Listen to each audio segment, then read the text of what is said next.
Alors, nous allons bientôt commencer ce webinaire, mais en attendant que tout le monde se connecte, je vais vous proposer une petite visite du site web de l'IUD où on trouve plein de belles choses et pour ça, je vais laisser la parole à mon collègue Jean-Philippe. Donc, sur le site de l'IUD.Québec, vous allez arriver sur cette page-ci. Vous allez voir, il y a des onglets plus avancés en haut et une section Actualité au bas. Moi, aujourd'hui, on s'intéresse principalement au transfert des connaissances, qui est la première fiche ici, quand vous arrivez sur le site. Vous allez voir, vous pouvez consulter notre calendrier des activités 2021-2022 en cliquant ici, pour vous donner une idée des activités qui sont à venir et des thèmes pour cibler vos intérêts. Vous avez également le fichier dossier thématique. Donc, tous nos dossiers thématiques ont été publiés dans le passé ici. Le plus récent qui est jeunesse et dépendance. Vous avez généralement une courte introduction et puis des sous-thèmes comme statistiques. Et vous avez le titre de l'article ou de la publication, le lien direct vers l'article et une courte description pour vous aider à guider votre lecture. Vous avez également la section capsule vidéo. Ici, on retrouve deux types de capsules, donc celle des capsules cliniques et les vrais ou faux. Ici, je vais à la capsule clinique et je vais à notre dernière capsule sur les pathologies chroniques. Vous avez la capsule qui nous mène directement sur notre plateforme de YouTube. Vous avez le guide de l'animateur si vous souhaitez faire l'activité en groupe. Et vous avez également un gabarit de synthèse si vous voulez nous émettre des commentaires ou une rétroaction suite à l'activité. Vous avez également la capsule vrai ou faux ici, et il y en a d'autres à venir. Et l'objectif, c'est de déboulonner des mythes, de rétablir des faits. Vous avez également des laps de temps ici qui vous permettent de cibler des enjeux spécifiques. Vous pouvez en parler durant vos cours, l'utiliser avec vos collègues ou avec des amis même. Donc, ça vise un plus grand public. Et finalement, ce qui nous amène aujourd'hui, les midi-conférences. Donc, le midi-conférence d'aujourd'hui, mais également ceux de l'année dernière. Donc, si vous cliquez, par exemple, sur un midi-conférence de l'année dernière ici, vous allez avoir accès au résumé préemporté. Et donc, c'est une fiche qui résume le midi-conférence au complet, pas en détail, mais vous allez avoir les grandes idées si vous n'avez pas le temps d'assister aux midi-conférences désirées. Donc, sur ça, je laisse la parole à ma collègue Axel Moreau. Merci. Merci Jean-Philippe. Alors, vous êtes très nombreux à vous être inscrits aujourd'hui, on est vraiment très contents. Nous allons bientôt commencer, là je vois que ça monte, 280 personnes qui nous regardent à l'heure actuelle. Sachez, pour nous, c'est vraiment une grande fierté. Pour ce midi conférence, nous avons au niveau des inscriptions toutes les régions administratives du Québec qui étaient représentées. Donc ça nous fait vraiment chaud au cœur. Alors, on va aller de l'avant avec la présentation. Je sais qu'on a encore quelques spectateurs qui vont nous rejoindre. Alors, nous nous retrouvons aujourd'hui pour une belle présentation pour débuter cette saison 2021-2022 des midi-conférences de l'Institut universitaire sur les dépendances, avec la thématique de l'adolescence et la consommation de substances psychoactives, pratiques recommandées en intervention précoce. Pour nous parler de ce beau sujet, nous allons recevoir 3 conférencières. La première, c'est Karine Bertrand, qui est directrice de l'Institut universitaire sur les dépendances et professeure au département de santé communautaire, faculté de médecine et des sciences de la santé de l'Université Sherbrooke. Bonjour Karine. Bonjour Axel, merci, ça me fait plaisir d'être parmi vous aujourd'hui. À ses côtés, nous retrouverons Nadine Blanchette-Martin, qui est APPR chercheur au service de recherche en dépendance du CIUS de la capitale nationale, mais également au CIS de Chaudière-Appalaches, centre de recherche du CIS de Chaudière-Appalaches. Nadine est également chercheure régulière au risque, ainsi qu'à Hermès. Bonjour Nadine. Bonjour Axel, bonjour tout le monde, ça me fait plaisir d'être ici. Enfin, nous avons Charline Côté, qui est agente de planification et de programmation recherche à la Direction générale de santé publique du CIUS Centre-Sud de l'île de Montréal. Bonjour Charline. Bonjour tout le monde. Donc, moi aussi, je suis très heureuse d'être ici aujourd'hui. Alors, avant de laisser les conférencières démarrer leur belle présentation, je tenais à vous rappeler que les questions seront traitées à la fin de la présentation. Pour poser une question, vous avez deux moyens, soit la déposer par écrit dans l'onglet Q et R que vous avez en bas. Attention de ne pas utiliser le chat pour déposer vos questions parce qu'on ne pourra pas les consulter, on les consultera dans l'onglet questions-réponses. Vous pourrez aussi, à la fin de la présentation, prendre la parole si vous le souhaitez. Pour cela, vous pouvez utiliser la petite main. Si vous levez la main, cela nous indiquera que vous souhaitez poser une question. On rentrera en contact avec vous pour confirmer et on vous ouvrira votre micro. Mesdames, je vous laisse la parole. Je vous souhaite une très belle présentation et à tout à l'heure. Merci beaucoup, Axel. Alors, pour débuter, je souhaite vraiment la bienvenue à l'ensemble des participants aujourd'hui, à ceux aussi qui écoutent le webinaire par la suite. C'est vraiment un privilège pour moi de pouvoir, comme ça, échanger avec un grand nombre de personnes qui proviennent vraiment de toutes les régions du Québec. On voit aussi par les inscriptions que vous œuvrez dans différents types de milieux, dans le réseau de la santé, dans les organismes communautaires. On a également des gens qui proviennent de différents types de services jeunesse, là, école, aussi le milieu scolaire très représenté. Donc, c'est vraiment une belle diversité. Puis, ça reflète bien tout l'enjeu de l'intervention précoce auprès des adolescents qui nécessairement interpelle l'ensemble de la société en partant par les jeunes eux-mêmes, les parents, nous comme chercheurs et étudiants, puis bien sûr les intervenants de plusieurs secteurs jeunesse. Alors, c'est vraiment un privilège. Peut-être mentionner d'entrée de jeu qu'on est tous impliqués, les trois conférencières aujourd'hui, dans le projet qu'on nomme IP Jeunes pour intervention précoce auprès des jeunes. Nadine vous expliquera aussi un peu le projet. Donc, moi, je suis chercheure principale du projet. C'est une équipe qui est nombreuse. Charline s'est jointe aussi au projet avec ses différents chapeaux. Alors, peut-être, Charline, tu peux mentionner un petit mot sur ton implication dans le projet IP Jeunes avant de démarrer? Oui, bien sûr. Donc, en fait, j'ai été impliquée, j'ai été invitée par Karine à participer là, au projet au niveau du comité aviseur. Puis à cette époque, en fait, j'étais spécialiste en activité clinique pour le programme jeunesse. Donc, mon expérience, mon chapeau dans le cadre d'IP Jeunes, c'était surtout, c'était en fait avec les jeunes là, des centres jeunesse. Donc, vous allez voir, justement, dans cette présentation-là, mon rôle, ça va être plus au niveau clinique. Donc, je suis à la Direction régionale de santé publique depuis le début de l'année, mais mon expertise là, est vraiment au niveau des adolescentes directement au niveau clinique. Donc, voilà. Merci beaucoup de partager comme ça tes savoirs professionnels tant dans le projet qu'aujourd'hui dans la présentation. Nadine est également co-chercheur dans le projet. Je te laisse un petit temps pour te présenter. Oui, alors j'ai eu le plaisir de participer à ce magnifique projet à titre de co-chercheur, notamment en lien avec mes compétences au niveau de l'intervention précoce. Surtout, je dirais, tout ce qui concerne l'évaluation au niveau de la détection et des rapports personnalisés par la suite, mais aussi pour ma grande connaissance des milieux cliniques. Alors, ça me fait plaisir d'être ici avec Karine. C'est un beau privilège aussi. Merci. Alors, on va démarrer. Je vais installer ici la présentation et puis je vais te laisser. Voilà. Ça ne sera pas long. Et voilà. Non, on voit tes commentaires, Karine. OK.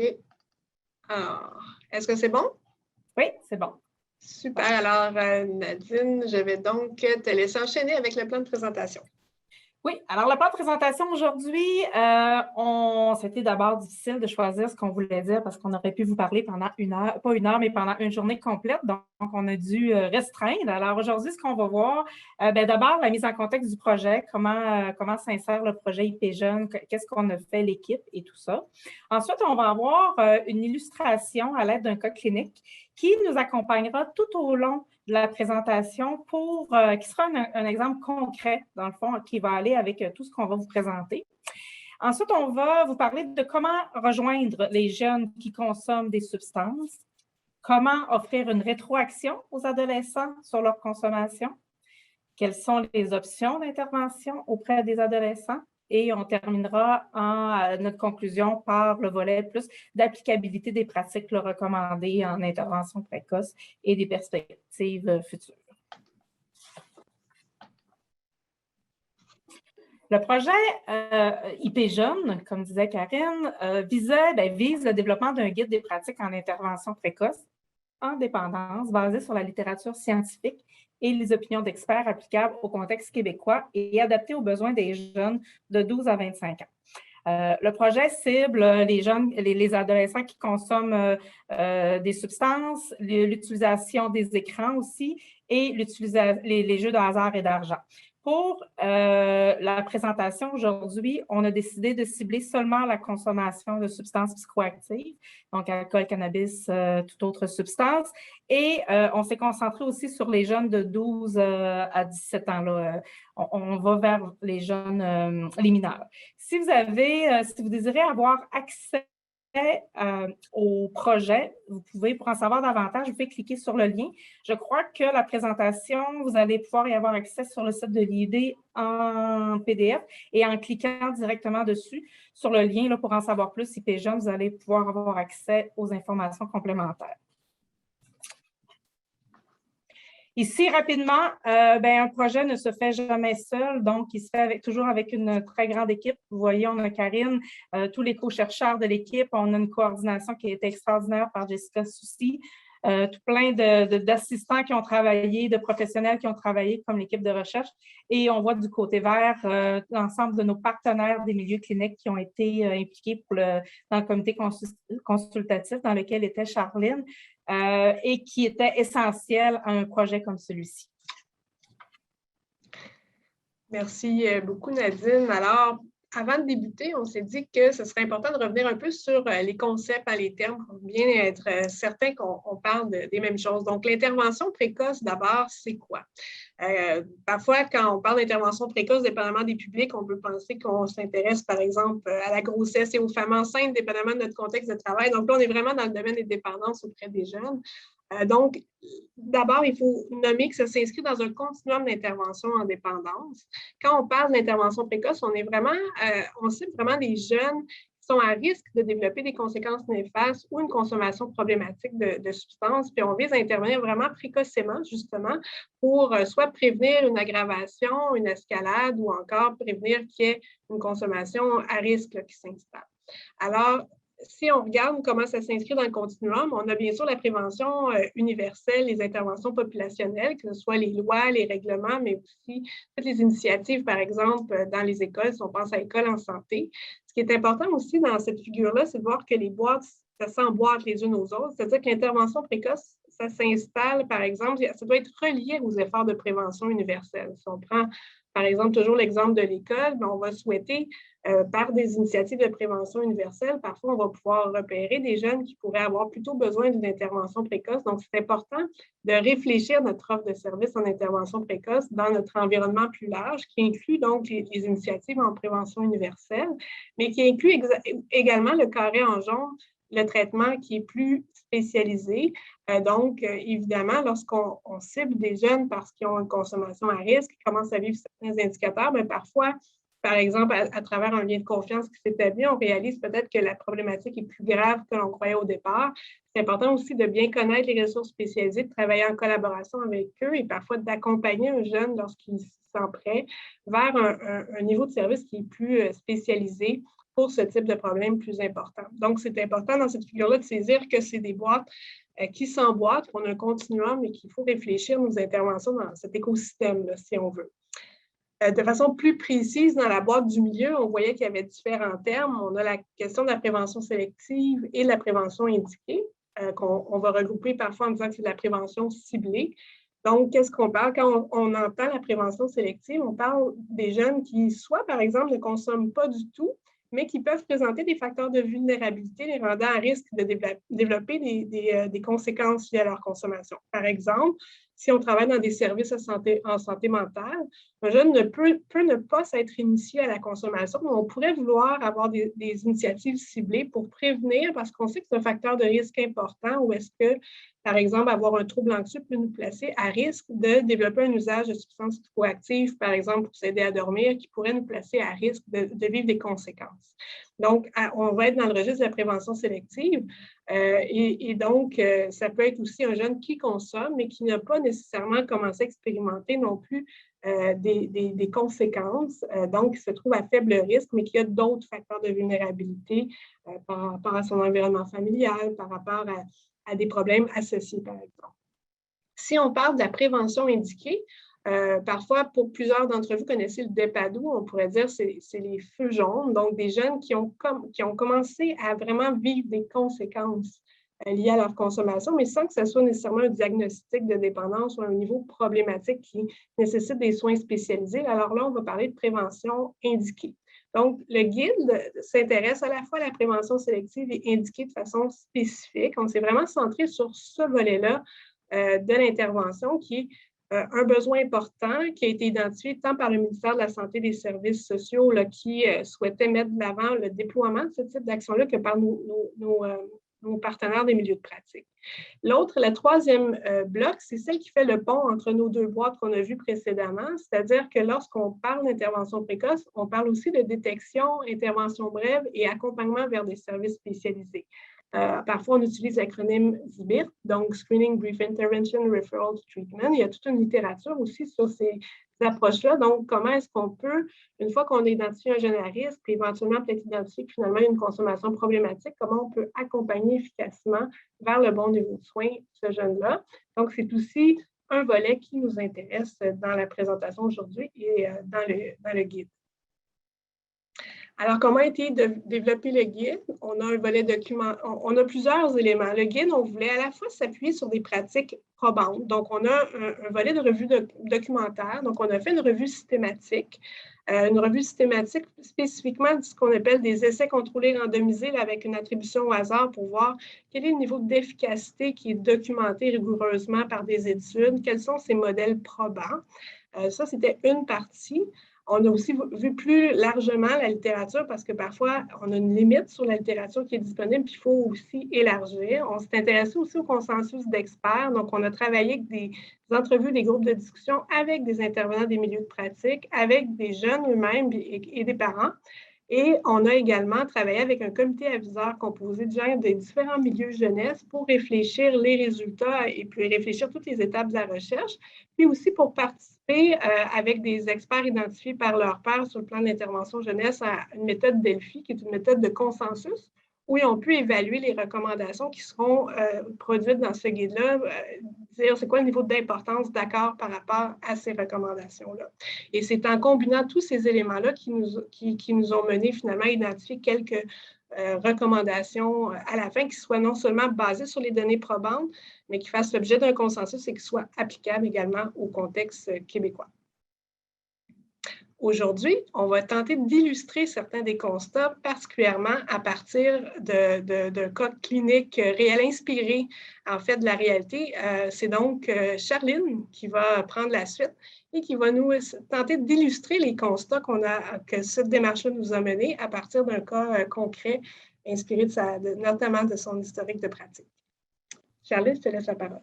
Oui, merci Karine. Donc, voilà, mais comme on a déjà dit, je vais vous présenter donc Maria.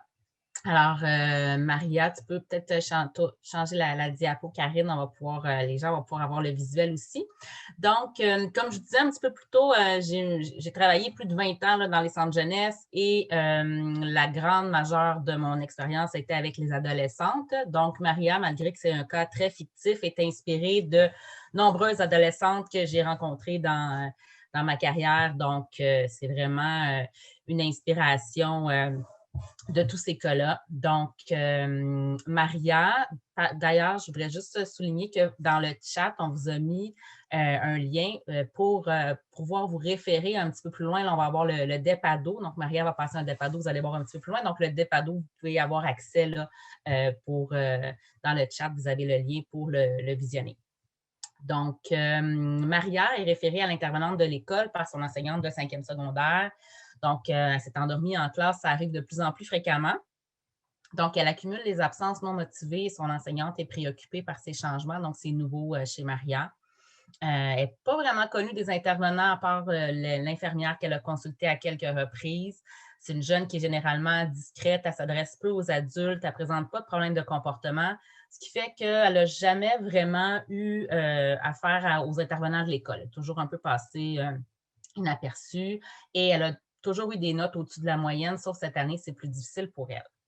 Donc, prochaine diapo. Alors, Maria, elle est en secondaire 5. En ce moment, elle attend sa réponse de demande d'admission au cégep. Donc, elle a fait une demande en technique de santé animale. Elle est vraiment stressée parce qu'elle n'est pas sûre d'être acceptée, puis elle craint de ne pas avoir eu les notes assez fortes. Maria vit seule avec sa mère. Ses parents sont séparés. Elle voit son père à l'occasion, mais monsieur a une problématique de santé mentale, donc ce qui fait en sorte qu'elle n'a jamais vraiment pu en prendre soin, s'occuper d'elle de façon constante. En ce moment, elle n'a pas de relation amoureuse, mais elle a déjà eu des fréquentations dans le passé. Maria, c'est une jeune qui était depuis le début de son secondaire dans l'équipe de volleyball de l'école. Mais l'année passée, justement, elle avait un copain, elle passait beaucoup de temps avec lui, elle a manqué des pratiques, ce qui a fait qu'elle a tranquillement abandonné la pratique du sport. Puis, par le fait même, elle s'est éloignée de ses amis parce que son réseau d'amis, c'était ses amis de volleyball depuis le début du secondaire, donc elle était toujours avec elle. Donc, par le fait même, elle s'est éloignée de ses amis. Et elle travaille la fin de semaine dans une chaîne de restauration rapide. Donc, voilà notre Maria qui va nous suivre tout au long de cette présentation. Donc, maintenant qu'on sait ça, comment rejoindre les adolescents qui consomment des substances? Donc, je vais poursuivre justement avec Maria. Donc, comment on aborde la consommation auprès de Maria? Donc, dans la vignette, là, illustration de comment l'intervenante va aborder la consommation auprès de Maria. Vous voyez, d'ici jusqu'à maintenant, Maria n'est pas référée à l'intervenante par rapport à sa consommation, mais parce qu'elle s'endort en classe et que l'intervenante, l'enseignante est inquiète.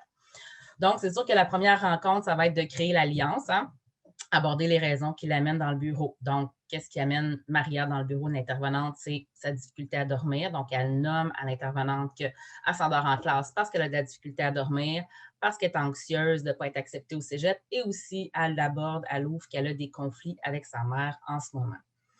Donc, l'intervenante peut la questionner sur les stratégies qu'elle a tentées pour gérer son stress. Par exemple, ce que Maria nomme, c'est que en ce moment, elle essaie d'éviter le plus possible les conflits avec sa mère. Donc, elle va dormir chez des amis, elle ne dort pas à la maison. Donc, c'est sûr que ça ne l'aide pas non plus à dormir, mais les conflits, c'est vraiment quelque chose de préoccupant pour elle, puis elle ne désire pas être à la maison. Qu'est-ce qu'elle a tenté comme stratégie aussi? Elle nomme à son intervenante qu'elle a eu un rendez-vous chez le médecin. Donc, elle est allée avec sa mère chez le médecin pour parler de son insomnie, mais que ce qu'elle retient, c'est qu'elle n'a pas vraiment été satisfaite de cette rencontre-là. Ce qu'elle a retenu, c'est que le médecin lui a dit d'avoir une meilleure hygiène de vie, donc mieux dormir et mieux s'alimenter. Ce n'était pas tout à fait ça qu'elle avait le goût d'entendre, donc elle n'a pas été très satisfaite. Et là, elle ouvre à son intervenante qu'elle a déjà essayé les médicaments de sa grand-mère pour dormir, donc les somnifères. Donc, elle a pris les somnifères de sa grand-mère à son insu. Ça l'a fini par se savoir, sa mère l'a su, ça crée quand même un conflit important. Puis, ce qu'elle nomme, c'est que c'est sûr que là, c'est difficile d'en trouver, mais quand elle en trouve, elle en prend, puis c'est quelque chose qu'elle trouve qui l'aide à dormir en ce moment, la médication qu'elle trouve à l'occasion. Donc, prochaine diapo. Donc, suite à cette première rencontre-là, l'intervenante crée un lien, a appris un petit peu à connaître Maria, lui propose de la revoir pour essayer de regarder avec elle des moyens, comment on peut l'aider. Donc, entre les deux rencontres, l'intervenante va l'observer, Maria, parce que, comme on disait plus tôt, elle n'est pas vraiment connue des intervenants. Les gens ne la connaissent pas vraiment. Elle a pas mal toujours passé inaperçue. Donc, elle observe qu'elle se tient avec des jeunes qui sont reconnus pour être consommateurs. Puis, il y a eu une situation de retenue pour des soupçons de vapotage de cannabis en classe. C'est quelque chose à clarifier, mais il y aurait eu une situation. Donc, lors de la deuxième rencontre, l'intervenante décide d'aborder la consommation avec Maria. Donc, elle va poser des questions de repérage, puis s'intéresser aux motifs et au contexte de sa consommation et des comportements à risque. Par exemple, puis Maria, surtout dans une Maria qui est assez ouverte, donc qui aborde quand même, qui est ouverte à parler de sa consommation. Donc, elle nomme qu'elle consomme, oui, du cannabis et de l'alcool avec ses amis. Elle raconte aussi justement que son copain l'année passée, avec qui elle était un petit peu plus vieux, puis c'est arrivé à quelques reprises là, qu'elle a eu peur parce qu'elle était passagère en voiture, parce qu'il avait consommé, donc il était en état d'ébriété au volant, donc elle a eu peur, puis c'est une des principales raisons pourquoi elle a laissé ce garçon-là, parce qu'elle trouvait que c'était trop risqué.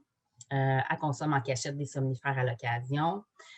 Ses motifs de consommation, donc gérer son anxiété, mieux dormir et aussi pour le plaisir avec ses amis, donc ses nouveaux amis. Donc, elle s'est fait un nouveau groupe d'amis compte tenu qu'elle s'est éloignée de ses amis de son équipe.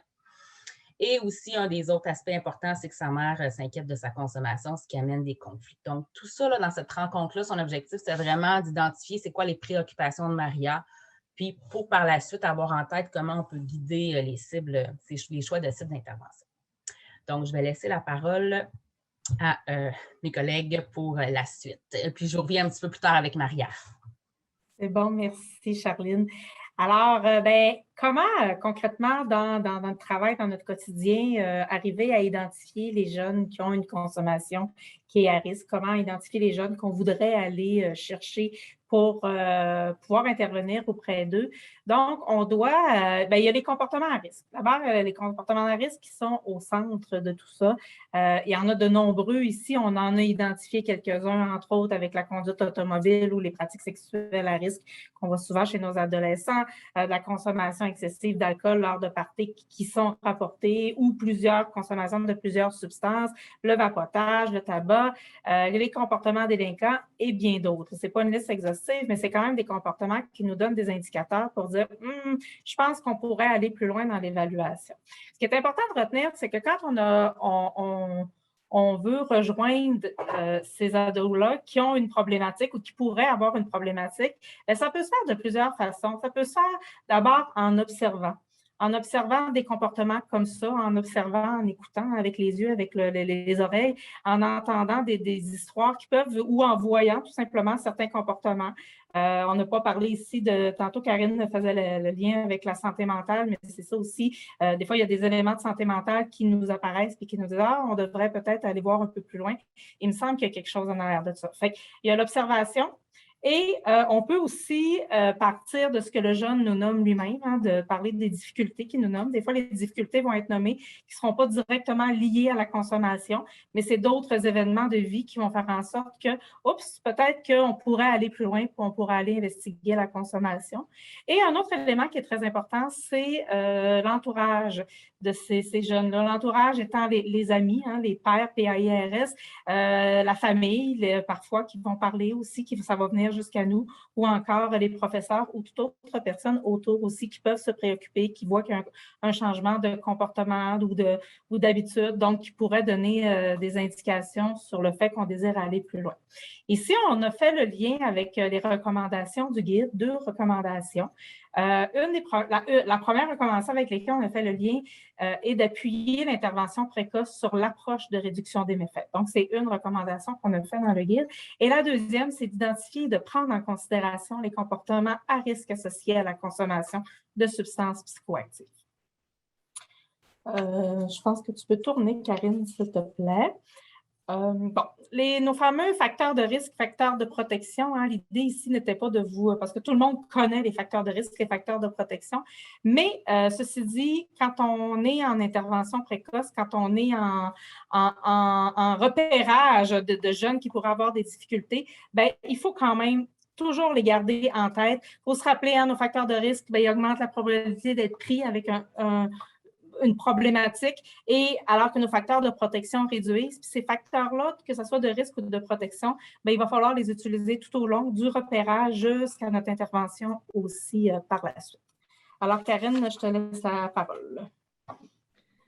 Oui, merci Nadine. Donc, un autre élément aussi, lorsqu'on se demande comment les rejoindre, c'est aussi l'importance d'impliquer l'ensemble des acteurs clés qui interviennent auprès des adolescents ou qui sont en contact sans nécessairement même être des intervenants.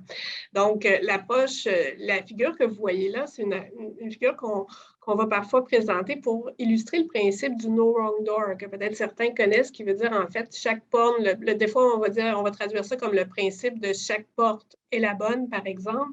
C'est cette idée, quand on réfléchit à une offre de service en dépendance, d'une part, de prendre la responsabilité de rejoindre la personne qui a une consommation à risque ou problématique sur les différents agents du système, c'est-à-dire de ne pas attendre finalement que quelqu'un vienne cogner à la porte en reconnaissant que, particulièrement lorsqu'on pense à l'intervention précoce, la personne n'a pas nécessairement eu de multiples conséquences encore dans sa vie, puis tire aussi souvent beaucoup de bénéfices d'une certaine consommation au moment où elle vit ces difficultés-là. Donc, il commence à y avoir certaines préoccupations, certaines conséquences dans l'environnement. Donc, il faut être proactif et aller vers ces adolescents-là qui rarement vont demander de l'aide directement pour la question de la consommation. Et cet aspect de proactivité, ça implique plusieurs milieux. Vous voyez ici les soins primaires, on a nommé les services en santé mentale. Même Internet peut être une porte avec toutes les applications, puis des applications sur le plan des substances qui parfois vont aussi orienter vers des services. Et on pense aux médecins de famille aussi, qui parfois ont un lien de confiance qui est créé depuis plusieurs années avec les jeunes. Donc, notamment dans un projet de recherche qu'on avait, on avait identifié que nos jeunes, c'était souvent à travers le médecin de famille qui allait traduire certaines préoccupations, alors qu'ils étaient peu enclins à aller chercher de l'aide, des fois d'un intervenant nouveau. Et bien sûr, l'école, qui est un milieu important, les organismes communautaires, bref, l'ensemble de ces acteurs-là, non seulement sont importants pour repérer ces jeunes-là, mais doivent aussi accompagner. Donc, dans l'idée de chaque porte est la bonne, c'est aussi que si on identifie qu'on ne peut pas offrir le service spécifique relativement aux substances, on a déjà une porte d'entrée qui est ouverte, on a déjà un lien de confiance avec le jeune. Donc, c'est toute la question de l'accompagnement puis du travail en collaboration qui est relié à ce principe-là d'une approche systémique et le principe de chaque porte est la bonne. Et donc, cette idée qu'on évite de simplement donner un numéro de téléphone ou d'être axé sur les conseils, c'est la notion d'accompagnement également qui est présente dans cette façon et cette philosophie, si on veut, d'intervention. Donc, ça, c'est un élément qu'on voulait aborder. Donc, on voit des études dans notre revue systématique qui ont été menées beaucoup dans des contextes scolaires, mais aussi dans des urgences, soins primaires, etc., donc dans différents types de contextes. L'autre élément qu'on voulait nommer, c'était la prise en considération du genre. Vous aurez peut-être remarqué, il y avait un choix conscient, c'est-à-dire de choisir comme cas illustratif une jeune fille qui n'est pas nécessairement en trouble de comportement important. Au niveau de nos données épidémiologiques, on se rend compte, si on regarde nos enquêtes dans les milieux scolaires auprès des adolescents, notre enquête québécoise sur le tabac, l'alcool et les autres substances, on a des jeunes qui ont à peu près autour de 5 de consommation problématique, autour de un autre 5 de consommation à risque, dite feu jaune. Et c'est relativement similaire. Il y a des particularités dans les profils de consommation. Par exemple, les troubles alimentaires, le consommer en lien avec des troubles alimentaires qui pourraient se retrouver plus chez les jeunes filles que chez les jeunes garçons. Mais essentiellement, on a quand même beaucoup de similarités, notamment en termes de portions de jeunes qui ont une consommation à risque. Pourtant, on se retrouve dans les soins ou dans les services dans le domaine des dépendances davantage avec des garçons que des jeunes filles. On parle souvent de l'invisibilité des jeunes filles et même des femmes en général dans les soins spécialisés en dépendance. On a un peu le même profil, alors que pourtant, elles ont également des préoccupations. Souvent, elles vont plus facilement se confier entourant des problèmes, par exemple, de santé mentale que de parler de leur consommation. Il peut y avoir des enjeux, par exemple, de stigmatisation qui peuvent être là, ou est-ce que, par exemple, l'ivresse dans un party pourrait être jugée plus sévèrement sur le plan social que pour un garçon, par exemple. Donc, on peut avoir certains biais, jugements, qu'on en soit conscient ou pas, qui peuvent parfois amener un jugement plus important, ou du moins une peur d'être jugée plus importante chez les jeunes filles, par exemple, qui les amène à moins facilement ouvrir sur leur consommation.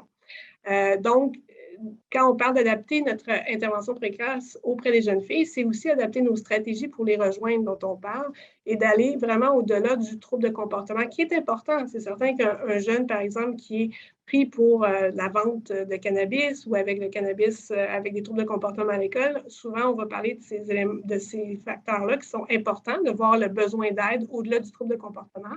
Mais il faut aussi voir que derrière l'anxiété se trouve souvent aussi une problématique sur le plan de la consommation de substances psychoactives. Il y a aussi des besoins qui peuvent être distincts, par exemple des préoccupations entourant des risques de victimisation, des grossesses précoces, par exemple, ou des traumas qui peuvent être présents à la fois chez les garçons et chez les filles, mais qui proportionnellement se retrouvent plus souvent vécus par les jeunes filles, notamment les traumas sur le plan sexuel, par exemple, qui peuvent interférer aussi sur la façon, les motifs avec lesquels on va consommer. Et peut-être en lien avec ça aussi, quand on parle des enjeux de stigmatisation, notre guide s'intéresse aussi plus particulièrement à la notion d'identité. L'identité de genre, est-ce que, par exemple, des jeunes jeunes qui vont s'identifier non-binaires ou trans ou en questionnement vivent une détresse psychologique beaucoup plus importante, puis il y a une proportion aussi de consommation à risque problématique qui est plus importante. Puis la même chose du côté de la diversité d'orientation sexuelle. Il y a beaucoup de questionnements. C'est une période de l'adolescence où l'identité est en formation. Il existe des ressources qu'on a sur notre site web IP Jeunes aussi, qu'on va ajouter en fonction, par exemple, tel jeune qui a des répertoires intéressants de ce côté-là. Mais ça demande une certaine réflexivité, en tout cas, puis une ouverture à savoir juste comme, est-ce que moi, je suis confortable d'aborder ces sujets-là? Est-ce que ça se peut que ce soit un objet de préoccupation? Puis s'il y a des objets de préoccupation, est-ce que le jeune se sent libre d'aborder ces sujets-là ou va avoir peur d'être jugé? Donc, il y a tout l'enjeu de la réflexivité en tant qu'intervenant, de questionner si on a des stéréotypes ou si peut-être dans la façon d'offrir nos services, on pourrait, sans nécessairement le vouloir, ajouter des obstacles à la demande d'aide qui nécessairement n'est pas facile ou naturelle à cette période-là de vie, premièrement, puis aussi, d'autant plus lorsqu'on est plus à un niveau d'intervention précoce. Alors, pour la prochaine section, on s'est posé la question, une fois qu'on a rejoint ce jeune-là, comment est-ce qu'on doit offrir une rétroaction aux adolescentes sur leur consommation? Quelles sont les manières de faire? C'est des questions qu'on s'est posées pour le guide et qu'on va réfléchir aujourd'hui également avec, je crois que c'est Nadine, hein? C'est bien ça? Oui, c'est ça. Donc, comment dans toujours la suite là, de comment les évaluer, comment leur faire une rétroaction. Donc, il y a deux étapes qui vont, la première est du repérage, plus l'identification des jeunes à qui on devrait questionner, en fait, auprès de qui on devrait questionner la consommation. Le repérage peut être fait de façon systématique, dépendamment ça pourrait être fait, par exemple, chez tous les jeunes qui viennent vous rencontrer dans votre bureau, vous décidez de poser quelques questions de consommation, ça vous permet d'emblée de savoir est-ce que je devrais faire un DEPADO ou non. Le repérage peut être fait, c'est très, très bref, peut être fait de façon formalisée avec un outil comme, par exemple, la DOSPA, qu'on voit ici, qui est en 6 systèmes, qui va évaluer, par exemple, est-ce que j'ai conduit une voiture ou j'ai embarqué avec quelqu'un qui avait conduit alors qu'il était en capacité affaiblie? Est-ce que j'utilise la consommation pour de la détente? Est-ce que je l'utilise pour oublier? Est-ce que je consomme seule? Est-ce que j'ai un problème ou des problèmes associés à ma consommation? Puis est-ce que les amis ou la famille me questionnent ou se questionnent sur ma consommation? Ça peut être fait à l'aide de cet outil-là, mais le repérage peut aussi, puis c'est pour ça que j'ai pris le temps de regarder ces systèmes-là avec vous, c'est que le repérage peut être fait aussi de façon non formelle, dans le sens qu'on n'est pas obligé d'utiliser un outil, simplement en questionnant l'ado qu'on a avec nous, ça pourrait être suffisant pour déterminer, ben moi, je vais procéder à la détection, je vais décider de faire le DEPADO. D'ailleurs, un jeune qui viendrait voir et qui vous dirait, moi, ça ne va pas du tout, je prends trop de cannabis, par exemple, puis j'ai besoin d'aide, et on n'a pas besoin de passer au repérage, parce que le repérage, le jeune le fait lui-même en s'identifiant lui-même comme ayant des difficultés associées à sa consommation. À ce moment-là, on peut procéder à la DEPADO. La grille de DEPADO, vous la connaissez pas mal tout le monde. C'est une grille de détection auprès de nos ados qui est en anglais et français. Il y a une version aussi pour les Premières Nations, ce qui est intéressant. Et il y a l'utilisation des percentiles aussi qu'on a mis comme outil pour donner les résultats aux jeunes. Outil qui est très essentiel, je vous dirais. Encore la semaine passée, j'entendais des intervenants me dire « Ah oui, moi, quand j'arrive au percentile, ça fait prendre conscience à la personne que finalement, ce n'est pas tous les jeunes de son âge, bien que sa gang consomme davantage, ben, il réalise que peut-être que lui fait partie d'une gang qui consomme davantage. » Donc, c'est un outil de prise de conscience très intéressant qui est utile là, en intervention. On peut changer à la prochaine. Oui, merci. Donc, on va revenir avec notre Maria. Donc, Maria nous revient justement suite au repérage qui a été fait par l'intervenante justement un peu plus tôt. Donc, suite au repérage, donc l'intervenante va proposer à Maria de passer le questionnaire DEPADO. Maria, comme bien des ados, est un peu réticente à cette démarche-là parce que, bon, ça peut faire peur un peu. Donc, l'intervenante va expliquer l'outil à Maria, va vraiment prendre le temps de lui expliquer ce que c'est le questionnaire. Donc, c'est une photo de ta consommation dans la dernière année. C'est la grille qui est utilisée au Québec pour les ados. Ça permet d'avoir une idée si ta consommation est problématique, à risque ou pas. Bon, ça prend une quinzaine de minutes et tout ça. Elle la rassure sur la confidentialité de la démarche. Mais aussi, ce qui est super important à cette étape-là, puis à toutes les étapes en fait, mais à cette étape-là, c'est de lui donner le pouvoir dans sa démarche. Donc, c'est elle qui décide, si elle passe ou pas, le DEPADO, mais c'est elle aussi qui va décider, c'est toi qui vas décider sur ton résultat, ce que tu veux en faire. Donc, ça ne t'engage à rien. On va remplir l'outil ensemble, tu vas avoir un résultat, c'est toi qui vas décider qu'est-ce que tu veux faire avec ça, puis ça ne t'engage pas à rien là, pour la suite. Donc, ça l'a rassuré un petit peu Maria qui a accepté de passer le DEPADO. Donc, suite au DEPADO, l'intervenante va faire une rétroaction personnalisée auprès de Maria. Évidemment, là, ça ne se fait pas tout du début, depuis qu'on est avec Maria, c'est sur quelques rencontres. Donc, dans sa rétroaction personnalisée, l'intervenante va expliquer le résultat du DEPADO. Donc, Maria a coté 17, soit feu jaune, donc problème en émergence, intervention précoce souhaitable. Donc, une fois qu'elle va lui avoir expliqué son résultat, elle va la questionner sur sa perception de ce résultat-là. Est-ce que c'est ça que tu t'attendais? Est-ce que tu pensais que ça allait être ça? Donc, Maria dit, à bien y penser, ça fait du sens, là, même si ce n'est pas ça que j'imaginais, mais au moins, je ne suis pas si pire, je ne suis pas feu rouge. Donc, souvent, les jeunes qui vont avoir un résultat feu jaune vont dire quelque chose de ce genre-là. Puis, comme Nadine nous disait tantôt, elle va la situer par rapport aux autres jeunes de son âge. Donc, dans le cas de Maria, elle est au percentile 75. Donc, elle va l'expliquer que ça veut dire qu'il y a 75 des filles de son âge qui consomment moins qu'elle. Donc, Maria va, en effet, prendre conscience que c'est vrai que mes amis de volleyball ne consomment pas vraiment du cannabis, puis je ne pense pas que la majorité des jeunes dans ma classe consomment autant que moi. Donc, autre chose super importante, elle va faire ressortir dans cette rétroaction-là les éléments clés. Donc, ce qui est ressorti du DEPADO, c'est que Maria, dans les conséquences, évidemment, les conflits avec sa mère, c'est vraiment un enjeu important pour elle. Sa consommation régulière de cannabis, ça dure depuis environ 1 an. Qui est associée à son anxiété, son insomnie. Il y a eu des prises de risque lors de la consommation, donc comme on en parlait plus tôt, passagère. Elle nomme aussi que ça est arrivé à peu près 2 reprises qu'elle ne se souvient plus vraiment comment elle est rentrée chez elle, puis qu'elle a eu des relations sexuelles à risque en état de consommation. Elle manque des cours, elle a des difficultés de concentration.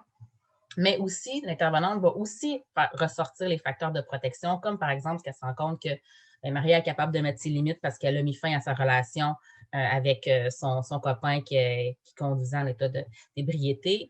Mais Maria a quand même une bonne capacité d'introspection, puis elle a déjà eu des stratégies pour se détendre sans consommation, comme à l'époque où elle faisait du sport.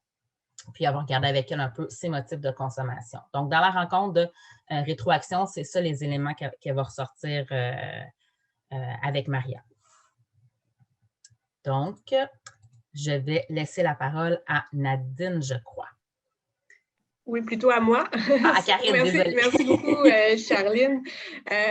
Donc, on voit bien par cette illustration-là toute l'importance aussi de la détection. Parfois, donc quand on a posé les questions en entrevue en Delphi, je pense qu'il y avait un fort niveau d'importance qui était accordé à cette étape-là, avec certaines nuances à dire, si on utilise un outil d'une façon administrative, sans vraiment l'utiliser ensuite dans l'intervention, là, ça peut alourdir une démarche, alors que c'est très important dans la mesure où on en tient compte aussi dans l'intervention. C'est même une façon, comme on voit dans le verbatim là, en bas à droite, un professionnel qui nous mentionne que si on veut donner du pouvoir d'agir aux jeunes rencontrés, il est important de lui offrir une démarche personnalisée. Lorsqu'on utilise les résultats qui nous sont livrés par le jeune à travers ce questionnaire-là pour personnaliser les cibles d'intervention, les cibles prioritaires qu'on va décider ensemble avec le jeune, à ce moment-là, ça permet vraiment de personnaliser la démarche au-delà de la technique, si on veut utiliser. Fait que ça, c'est un des éléments importants.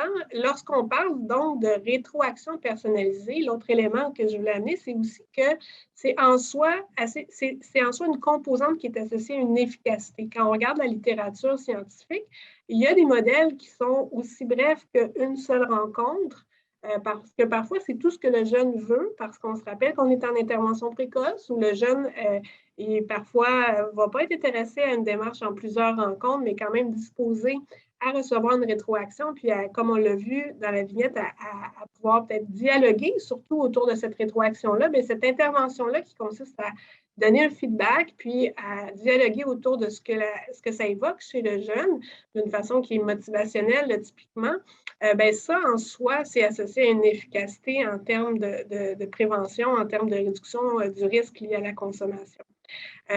L'autre élément qu'on voit quand on regarde les modèles probants en intervention précoce, c'est que cette rétroaction-là peut être sur différents indicateurs. Bien souvent, la grande majorité du temps, on se centre bien sûr sur la substance psychoactive puis les comparaisons normatives, comme on se disait, le 70e percentile, comment je situe, puis ça peut faire travailler sur un peu l'impression initiale que tout le monde consomme, puis on peut venir réfléchir, bon, c'est quoi la place de la consommation dans ma vie? Ça peut ouvrir sur ça. Mais de plus en plus de modèles d'intervention aussi vont complexifier le niveau de rétroaction. Par exemple, la détresse psychologique, les motifs de consommation aussi, puis les bénéfices qui sont obtenus et les conséquences selon le jeune peuvent être des exemples aussi de rétroaction qui permettent de favoriser un dialogue. Les stratégies d'adaptation aussi, est-ce que, par exemple, la substance est une façon de socialiser ou plutôt de gérer une anxiété, etc. Ça peut aussi pister vers des types d'interventions. Peut-être qu'un jeune a aussi besoin d'être outillé à gérer certains types de détresse, par exemple, ou à arriver à trouver des stratégies pour par exemple, gérer l'anxiété différemment.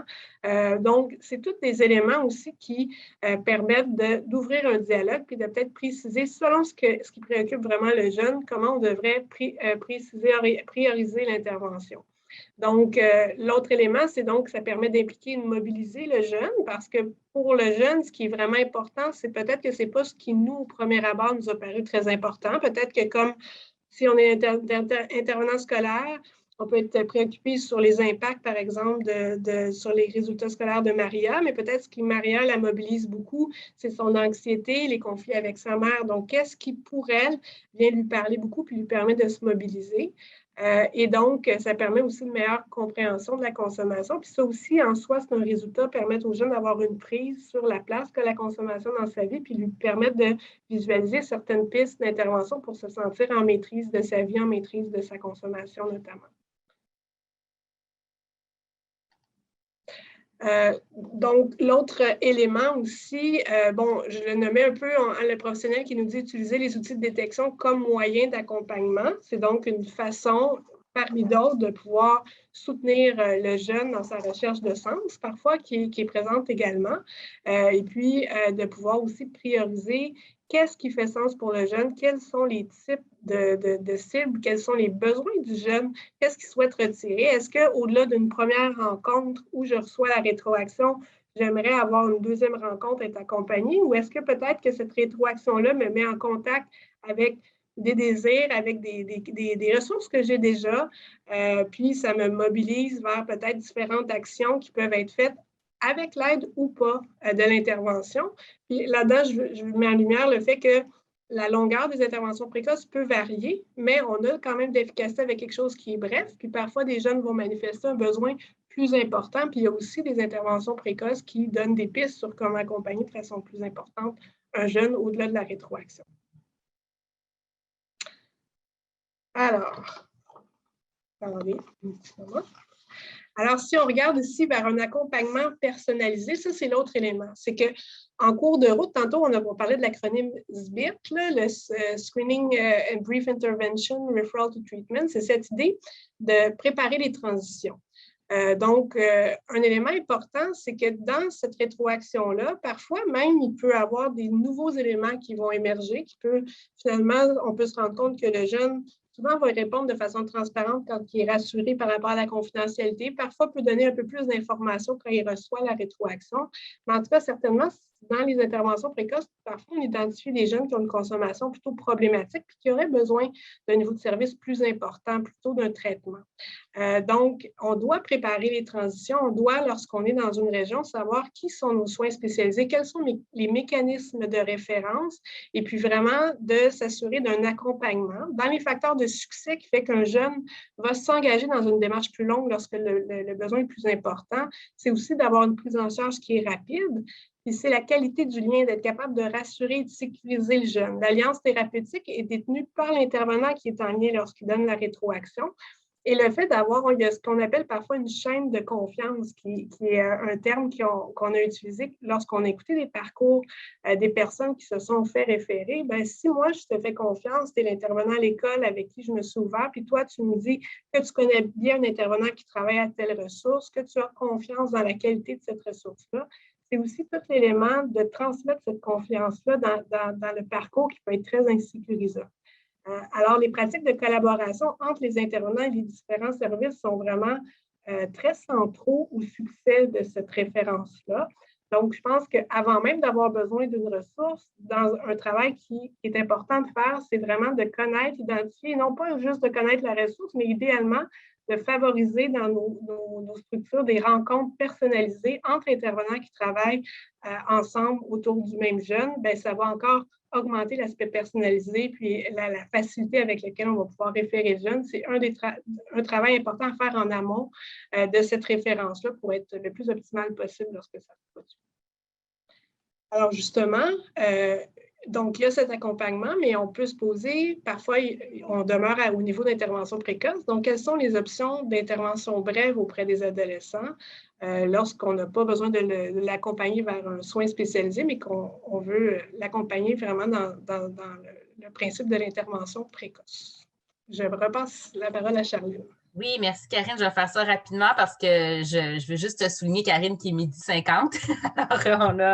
Alors, on doit vraiment rapidement passer les prochaines diapos si on veut avoir du temps pour que les gens nous posent des questions. Je suis sûre que vous avez plein de questions.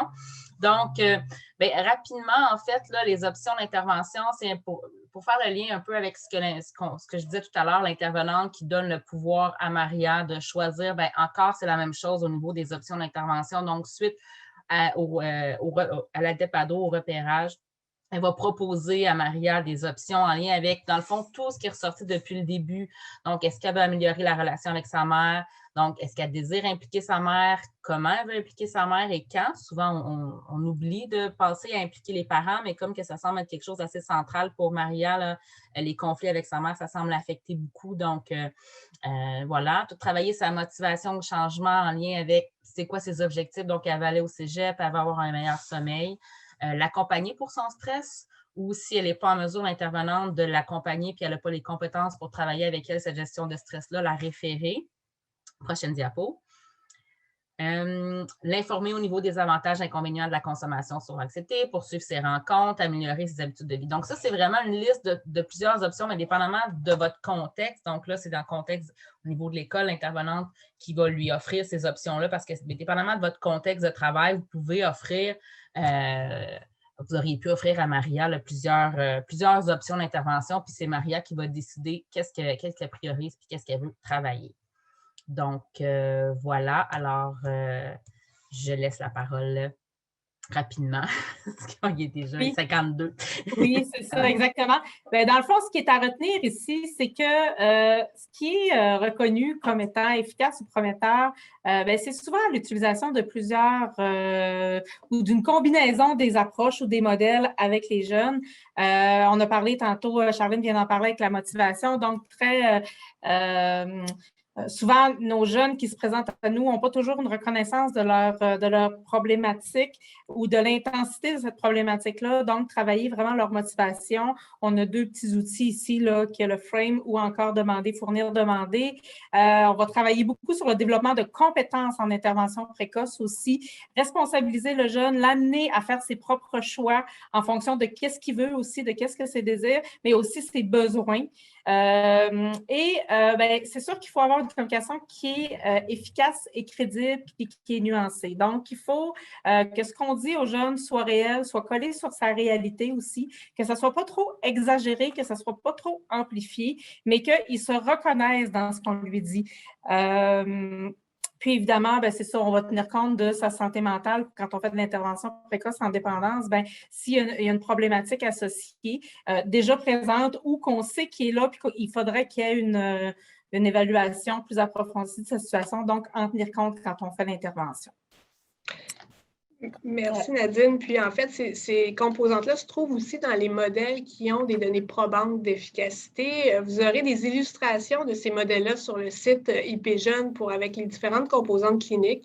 Essentiellement, on parle des modèles d'intervention donc motivationnelles, les interventions aussi cognitives comportementales qui mettent l'accent sur le développement de compétences, par exemple la compétence, la gestion de la détresse ou de pouvoir avoir des activités alternatives à la consommation pour avoir des sensations fortes, par exemple, si c'est un besoin pour le jeune.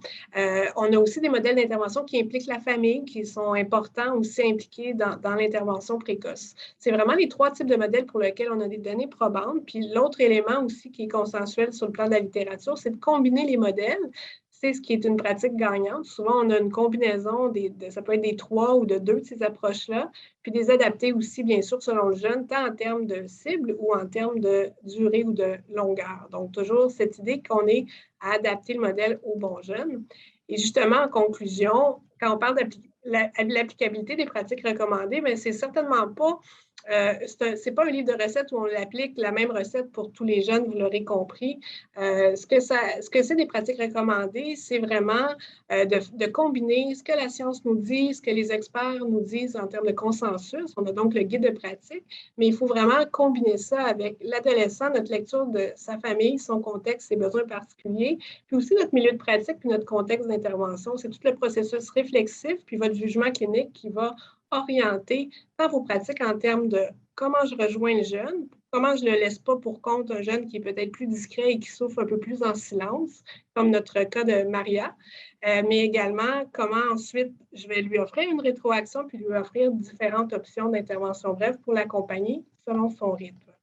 Alors, pour aller plus loin, on a un webinaire de 3 heures qui présente les principales recommandations qui est actuellement disponible en ligne. Vous avez ici le lien et vous avez également le lancement du guide complet qui va donc se passer cet hiver où on aura également une journée complète d'appropriation sur l'ensemble des recommandations. C'est donc un bref résumé que vous avez eu aujourd'hui. J'espère que ça vous a plu et on a un temps pour les questions. Quelques pistes de partage. On est aussi intéressé à vos bons coups, vos réussites, ce que vous avez appris, quels sont les défis que vous rencontrez dans l'applicabilité, notamment de bonnes pratiques, si vous êtes au courant d'enjeux aussi relatifs au genre. Donc, on vous invite à partager ou à nous poser quelques questions que ce soit. La parole est à vous. Merci beaucoup à toutes les 3 pour cette très belle présentation. Alors, je vais vous proposer de couper le partage d'écran parce que c'est un peu plus sympa pour discuter pour la période des questions. Et sans plus attendre, vu que le temps file, je vais vous soumettre des questions que notre public a postées dans le question-réponse. Si vous souhaitez prendre la parole, cher public, n'hésitez pas, c'est possible, on peut ouvrir votre micro. Il vous suffit de lever la main, on vérifiera avec vous que vous voulez bien prendre la parole et on vous ouvrira votre micro. Vous inquiétez pas, juste le micro, pas la caméra, promis. Alors, on a une première question, qui n'est pas la première, mais je vais commencer avec celle-là. On nous demande si la version interactive du DEPADO, est-ce qu'elle est disponible pour tous? Puis, question très proche que je vous propose de répondre dans la foulée. On nous demande si tous les intervenants peuvent l'utiliser, ce DEPADO. Il n'est pas tout à fait disponible, mais on va le rendre disponible sous peu. On est en train de le faire. Là, on a commencé avec le débat Internet. J'ai vu passer la question dans le chat. Alors oui, le débat Internet était le premier qu'on a mis en interactif, mais le DEPADO va arriver aussi là, prochainement, comme les débats aussi seront présents. Et oui, tout le monde peut utiliser la DEPADO. On recommande par contre une petite formation pour bien l'utiliser, mais le contexte d'utilisation aussi. Et peut-être aussi faire le lien avec vos mécanismes de référence dans vos régions. C'est toujours important de connaître, Karine en a parlé tout à l'heure, mais connaître les partenaires, connaître les mécanismes de référence. Et des fois, on ne veut pas référer nécessairement, mais on veut travailler en partenariat aussi. Donc, de là, l'importance d'aller chercher formation dans vos régions. Merci beaucoup. Alors, une autre question. On nous dit, en prévention universelle pour les intervenants qui ne font pas de consultation individuelle, est-ce qu'il est adéquat d'inviter le jeune à auto-compléter, par exemple, l'ADO SPA pour le sensibiliser à utiliser les besoins et les services des intervenants jeunesse qui sont dans son école et qui ont un mandat de première ligne? Oui, peut-être que je peux. Ça peut être une initiative intéressante. Effectivement, que lorsqu'on est au repérage, c'est très bref comme un questionnaire. Je pense que le souci à avoir si on a accès à ces questions-là, c'est de s'assurer qu'on mentionne bien c'est quoi les ressources qui existent autour du jeune. Peut-être de ne pas laisser seul un jeune avec une préoccupation puis sans savoir vers qui se tourner. Ce serait peut-être l'élément à prendre en compte, mais de fait, comme c'est très léger, souvent, si on n'a qu'une seule question d'ailleurs à poser en repérage, c'est à savoir est-ce que quelqu'un dans notre entourage se préoccupe de notre consommation? C'est déjà une seule question d'ailleurs qu'on peut poser, puis ça peut permettre d'ouvrir un dialogue. C'est déjà une bonne sensibilité comme question pour identifier quelqu'un qui pourrait avoir besoin d'accompagnement. Mais la réponse courte, c'est oui, c'est une très belle idée, particulièrement si ça nous donne l'occasion aussi de pointer vers des intervenants dans un milieu, par exemple, scolaire, qui seraient disponibles à aller plus loin dans le dialogue pour comprendre les résultats de ce petit test-là. Merci, Karine. Alors, on a une autre réaction aussi où on nous signale que quand vient le temps de référer les jeunes à des partenaires externes pour les soutenir dans des besoins qui ont été repérés, comme de l'anxiété ou des problématiques familiales, on a quelqu'un qui nous indique qu'il se bute souvent, malheureusement, à des délais d'attente très longs, voire interminables, et que le jeune se détériore pendant ce temps-là. Oui. Que peut-on dire de ces difficultés? Oui. Peut-être un élément, puis je laisse la parole à mes collègues aussi, mais je pense que, puis c'est pas toujours possible de le faire, mais dans le principe du no wrong door, là, où de chaque porte est la bonne, quand on est capable de le faire, c'est peut-être ce que j'ai pas eu l'occasion de dire, c'est aussi de se rappeler qu'on a, même si on n'est pas un intervenant spécialisé, par exemple, en dépendance ou sur différents types de problématiques, le lien de confiance qu'on a avec le jeune, autant, oui, l'intervention précoce, si on prend l'intervention précoce, demande des expertises spécifiques d'une certaine manière. Donc, on recommande la formation, de la supervision. En même temps, on a des compétences comme intervenant psychosocial aussi qui nous aident à accompagner le jeune dans un ensemble de besoins. Puis, il faut aussi se faire confiance pour accompagner ce jeune-là. Donc, dans cette situation-là, si on est en mesure de le faire, je dirais de ne pas lâcher la main tant qu'on perçoit un besoin puis on a une alliance, bien, on peut faire un bout de chemin jusqu'à temps qu'on ait l'aide qu'on perçoit plus adaptée, mais idéalement, d'éviter de les lancer vers une porte qui serait fermée, justement, quand on est en mesure de le faire, quand notre contexte d'intervention le permet. Je ne sais pas si Nadine ou Charline... Moi, j'aurais dit exactement la même chose que toi. Je pense que c'est ça, c'est de ne pas laisser le jeune seul. Il ne faut pas dire, il y a une liste d'attente, puis j'en ai d'autres. Il ne faut pas le laisser seul, il faut l'accompagner. Puis des fois aussi, nous, en tant que professionnels, on est capable quand même d'avoir des discussions avec d'autres collègues qui, eux, ils ont les listes d'attente très longues. Fait que des fois, ça peut nous aider aussi, nous, comme intervenants, à mieux tenir la main, comme tu dis, Karine, avec ces jeunes-là, le temps qu'ils aient accès aux services. Merci beaucoup à vous deux. Alors, j'ai une autre question. Je ne les pose pas forcément dans l'ordre. Hein. Je vous excuse pour ceux qui voient les questions-réponses. On va essayer de toutes les faire. On nous demande aussi comment faire si on a un ou une jeune qui refuse de passer le DEPADO. Je peux peut-être y aller. Je peux donner peut-être des petites pistes, en fait, pour l'avoir vécu souvent. En fait, c'est pas nécessairement une obligation non plus, le DEPADO. Donc, c'est essayer de comprendre d'abord pourquoi le jeune ne veut pas passer le DEPADO. Donc, c'est vraiment de questionner le pourquoi. Est-ce que c'est parce qu'il a peur? Est-ce que c'est au niveau de la confidentialité? Donc, une fois qu'on a saisi le pourquoi le jeune ou la jeune ne veut pas passer le DEPADO, c'est de voir est-ce que ça n'empêche pas de faire une intervention quand même, puis de travailler avec le jeune, puis de travailler, dans le fond, sa motivation à passer le DEPADO. Donc, c'est quelque chose qui peut se faire, des fois, ça peut prendre du temps. Des fois, le jeune, on a eu une Maria qui était pas compliquée, qui était assez facile, qui a accepté dès le début malgré ses réticences. Mais dans la réalité, c'est vrai qu'on a des jeunes, des fois, que ça peut prendre un certain temps. C'est de les mettre en confiance, c'est de comprendre le sens du pourquoi ils ne veulent pas le passer, puis de continuer l'intervention auprès du jeune, même s'il n'a pas passé le DEPADO, mais on a quand même probablement fait un repérage, donc d'essayer de voir avec le jeune, puis de travailler avec le jeune, qu'est-ce qu'il veut travailler, puis avec le temps, avec le lien de confiance, le jeune, puis c'est de relancer dans le fond, pas nécessairement de l'achaler 4 fois par rencontre, là, mais de relancer la perche quand une porte s'ouvre, de reproposer le DEPADO là, quand l'occasion se présente. Je ne sais pas si Nadine ou Karine, vous avez d'autres petits trucs là, à rajouter, mais je dirais que c'est vraiment d'être patient puis de rassurer le jeune. Oui, peut-être en complément, je pense toute la souplesse que ça requiert d'intervenir auprès d'un jeune puis de mettre l'accent sur ses préférences, puis respecter ses croyances, mais souvent la rétroaction personnalisée, peut-être un rappel que ça peut aussi se faire en dehors d'un outil structuré. Donc, si le jeune nous a confié être préoccupé par les conflits avec sa famille, des motifs de consommation entourant la gestion de l'anxiété, par exemple, donc le fait de faire une rétroaction personnalisée peut être fait aussi à partir de toute l'information que vous allez avoir recueillie à travers un lien de confiance puis un dialogue avec le jeune, puis vous pouvez avoir des bénéfices similaires aussi dans des contextes comme ceux-là, sans nécessairement imposer une pression lorsque le jeune, à ce moment-ci, est plus hésitant là, pour ce type d'outils.